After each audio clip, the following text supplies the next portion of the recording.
j'ai été agressée, bastonnée par des éléments de la police nationale.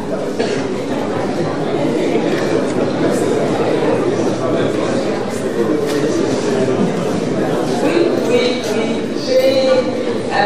Après ce malheureux événement, j'ai parlé à des femmes de la police. Et disons qu'ils m'ont réconforté. Parce que ma peur, c'était que ce que j'ai ressenti ce jour-là, le sentiment que j'ai ressenti venant de ces deux policiers-là, parce que oui, c'était deux hommes, j'avais peur que ce soit un sentiment généralisé au sein de la police. Mais après, ce sont des femmes qui m'ont rassuré que ce n'était pas le cas. Tout de même, ce qui est arrivé est arrivé. Et nous sommes tous d'accord que ça ne devait pas arriver. Je suis journaliste. J'étais sur le terrain pour couvrir une manifestation qui était interdite. J'avais ma carte nationale de presse. Bonjour, commissaire Gay. J'avais ce jour-là ma carte nationale de presse, bien visible. J'étais avec mon confrère ici présent et qui a reçu un coup après lui, il va vous raconter. Mais en cherchant à me défendre, il a reçu un coup au niveau de la mâchoire. Et pourtant, ce jour-là, si j'ai commis une faute, c'était d'avoir demandé pourquoi. Pourquoi ce monsieur en tenue de police nous a poursuivis comme si on était des délinquants. Et pourtant, nous étions bien du côté de la police parce que c'est ce qu'on nous avait appris. Quand il y a des manifestations, ce qui est plus sûr pour les journalistes, c'est d'être du côté de la police. Et c'est ce que nous avons fait. À un moment donné, nous avons décidé de nous déplacer parce que là où nous étions, il n'y avait plus rien. Mais nous ne sommes jamais partis du côté des manifestants, nous sommes restés du côté de la police. Il nous a vus arriver, il a bien vu que nous partions. Et pour autant, il ne s'est pas gêné pour nous dire le fameux mot « dégager », alors que nous étions en train de partir. Ensuite, il nous a une première fois lancé du gaz lacrymogène. Ça ne s'est pas fait sentir parce qu'apparemment il y avait un problème. Moi-même, je n'avais pas reconnu l'objet. C'est ma consoeur de source A, Seynabou, qui m'a tiré pour me dire « fais attention ». Et après, je me suis retournée, j'ai demandé pourquoi. Parce que j'étais étonnée. À ce que je sache, nous n'avions rien fait d'anormal. Nous étions en train de partir. Je me suis retournée et oui, je lui ai demandé pourquoi. Et ensuite, il nous a encore lancé du gaz lacrymogène. Et oui, je me suis encore retournée pour lui demander pourquoi. Pourquoi nous devrions subir cela?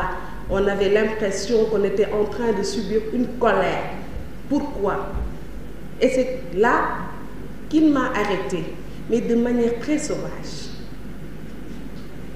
En venant ici, j'ai encore regardé la vidéo.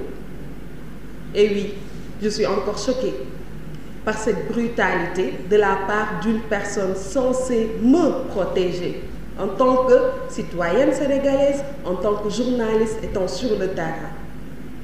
J'ai toujours cru que sur le terrain, avec les policiers, ils ne devraient pas avoir ce genre de problème-là puisqu'ils ont leur mission. Nous aussi, nous avions notre mission. Ils m'ont arrêté. Le monsieur m'a tiré. J'avais un foulard comme d'habitude. Il m'a tiré par le foulard. Il m'a amené jusque derrière le fourgon. Et bim, ça commence. Des gifles et des coups. Oui, c'est ce que j'ai subi. Bon, alhamdoulilah, C'est vrai que j'avais perdu connaissance, non pas par la brutalité des coups reçus, mais parce que je suis spasmophile. Et ces coups ont déclenché une crise. Alhamdoulilah, aujourd'hui je suis là, je rends grâce à Dieu, parce que peut-être d'autres à ma place auraient passé le trépas. Donc, je me pose encore des questions.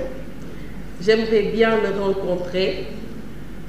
Quand j'ai mis le numéro 6.118, certains m'ont dit que ce n'était pas un matricule, mais c'était juste un numéro pour identifier les gilets qu'il portait. C'est ça, moi? C'est ce qu'ils m'ont dit. En tout cas, il avait sur le gilet qu'il portait 6.118. Et j'allais oublier. Le même jour, quand il était en train de me bastonner, un autre est venu pour dire ma barquelle. Oui, dans ma barquelle. C'est ce qui s'est passé. Donc, j'ai une question. Est-ce que les policiers ne sont pas des citoyens sénégalais comme vous et moi? J'ai porté plainte, oui, parce que je veux voir le visage de mon agresseur. On m'a demandé de pardonner. Je n'ai pas de problème. Mais il n'y a pas pardon sans justice. J'ai déposé une plainte. Jusque-là, rien. Mon confrère Lys l'a dit.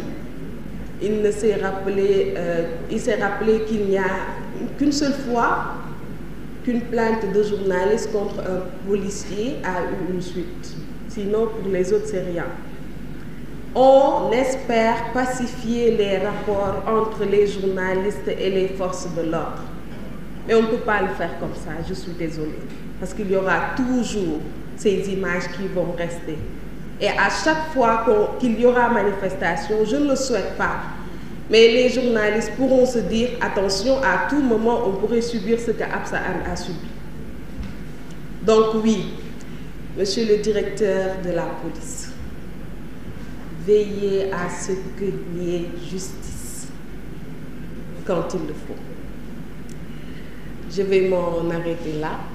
Désolée de vous avoir traumatisé.